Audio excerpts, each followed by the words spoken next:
Okay, y'all, just drop whatever you're doing and turn up your radio, 'cause it's time for BodyLove.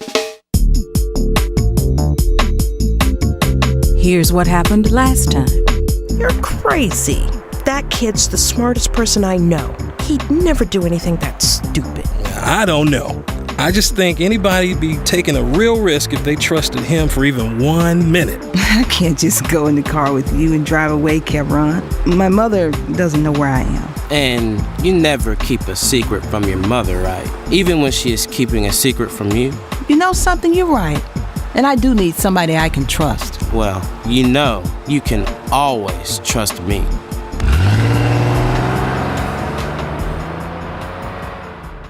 Well, you have my undivided attention, and I eagerly await your every word. Kevron, my mother is hiding something from me. And I don't mean like she's planning a surprise party for me or something like that. This is something big, and I'm afraid it's something bad. Maya, come on. I've known your mama all my life. Vanessa's a sweet lady. I mean, she's let Sonny push her around for too long, in my humble opinion, but that just shows how weak she is. And weak, timid women like your mama don't usually have deep, dark secrets. So it's just... I thought you wanted me to do the talking. If you just want to drive me around so you can insult my mother and father, then forget it. Sonny is not my favorite person in the world, but my mama... Hey, look, no offense meant. None whatever. And I apologize for hogging your airtime. Now, please, as you were saying. I think she's keeping something very important from me. And I think it's got something to do with Miles, with Mr. Armstrong. Your mama's best friend's husband? Exactly. Well, let's hear your evidence. It's nothing specific.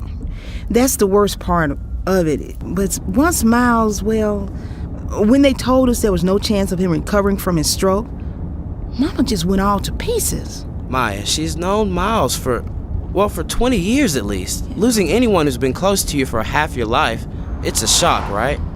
Right? There's more to it than that, Kevron.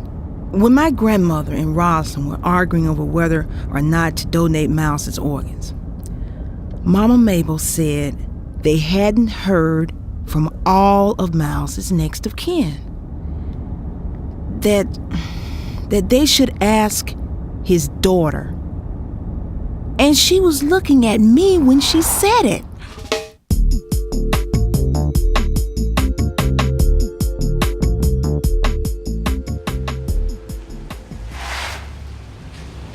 Do you see her? I can't see anything with the glare from the street lamp. I thought she'd have the sense to stay near the door.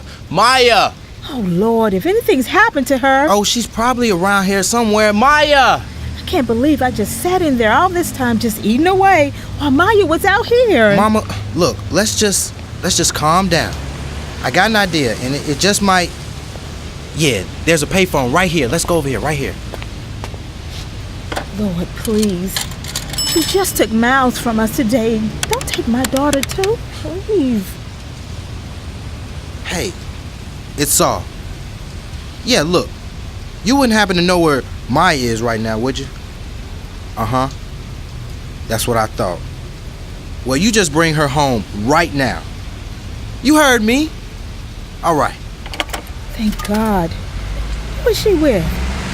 I figured it like this. If somebody had come up to her that she didn't want to mess with, she would have come back inside. So, she must have gone off with somebody she did want to see.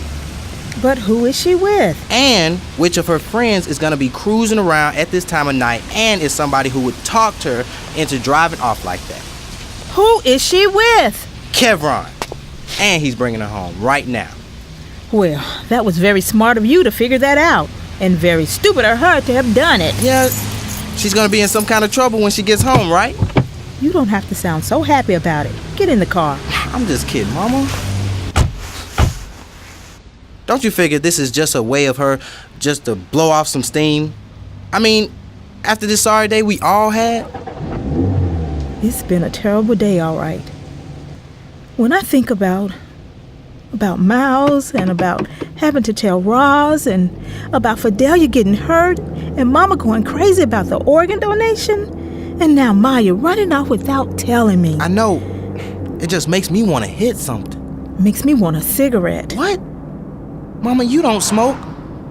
Except every once in a while, but you're I no know, chain smoker, Mama. And I'm glad I never really got hooked. But now, right now, I feel like I could start smoking one and have another one right after it. Well, don't. I'm not going to. Well, then I won't hit anything. That sounds like a good arrangement. We'll do like Fidelia says. Go home and take steaming hot showers. That'll help some. Sure enough.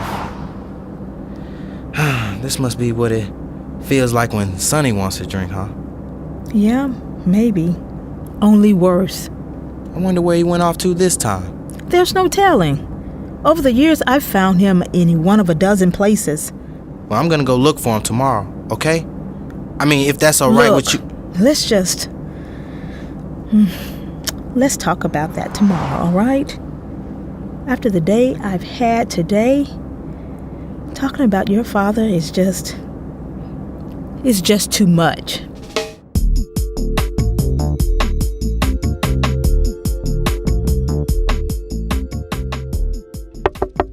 Come on in.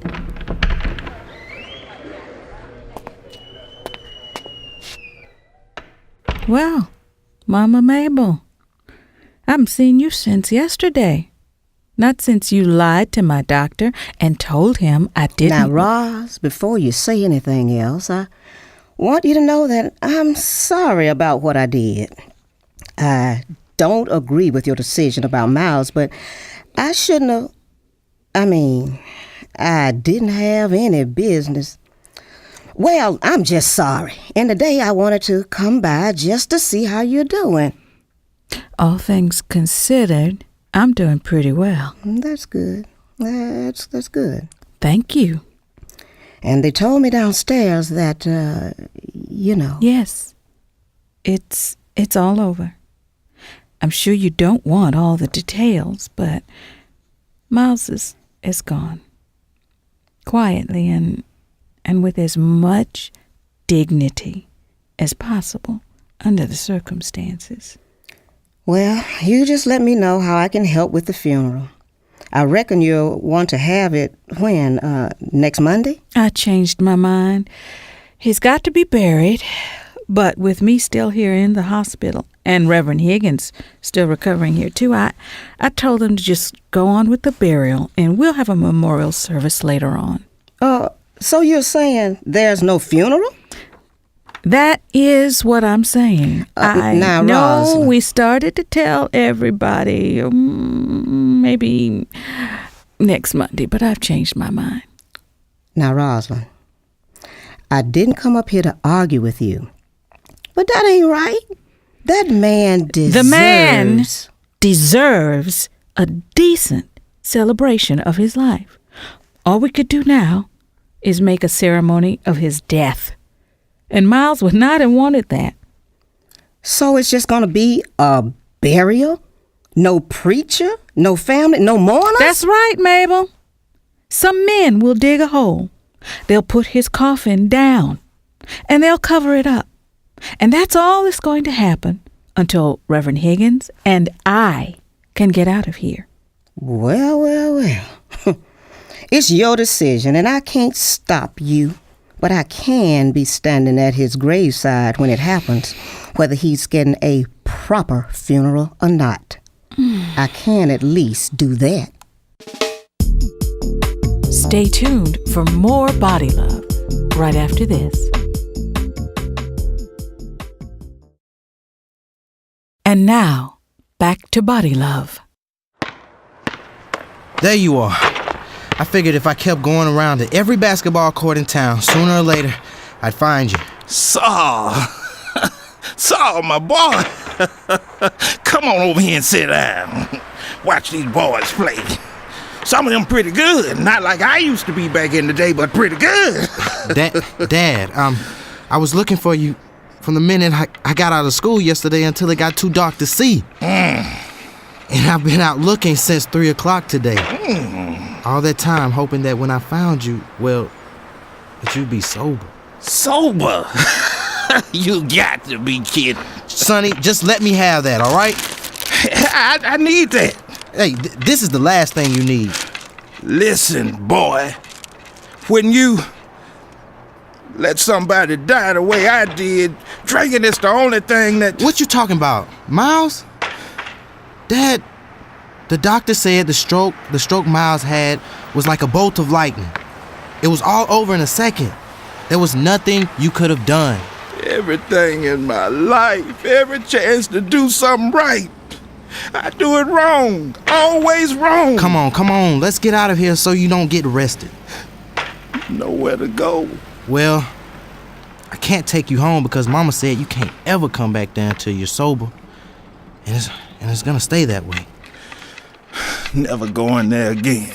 Don't want to take you back to Kevron's. I got a score to settle with him. Kevron? I don't know about that kid. You still got your credit cards? You always manage to hang on to them somehow. I got my cards. I always keep my cards. Okay, then we can get you a hotel room. Come on, get up. Come on.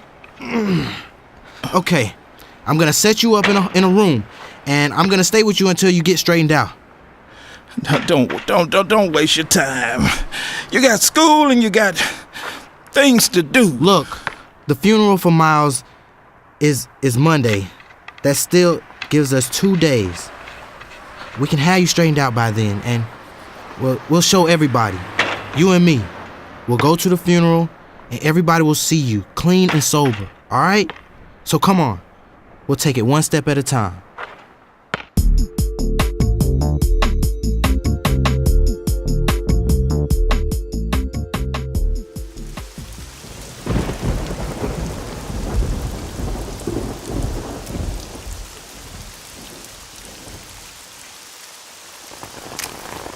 Can't believe I'm walking through this muddy cemetery by myself. Couldn't get Mo or Vanessa or nobody to come out here to pay our last respects to Miles. Respect. Everybody's so busy respecting whatever Rosalind says, they won't make 5 minutes for Miles. At least they got this tent up over his coffin. Guess they can't really finish until the rain stops. Well, Lord, I know you're here with me. I can't pretend like I understand why you took this fine man from us so early. But I pray his soul has finally found peace with you, Lord, and that you'll look after Rosalind. I think this all happened so fast, it hasn't really sunk in yet. You're gonna have to watch her close for a while. But I know you will. You always do. Why should I feel discouraged? And why should the shadows come? Why should my heart be lonely and long for heaven and home? When Jesus is my portion, a constant friend is he. Well, his eye is on the sparrow, and I know he watches over me. His eye is on the sparrow,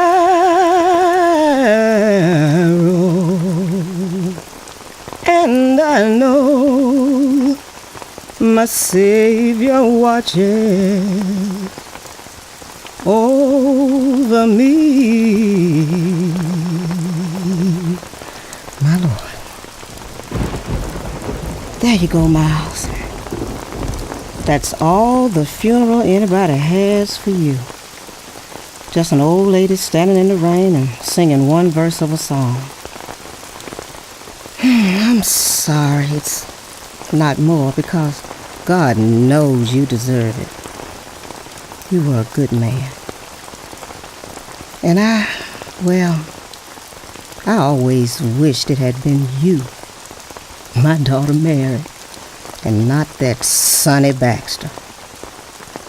And speak of the devil, I swear it is.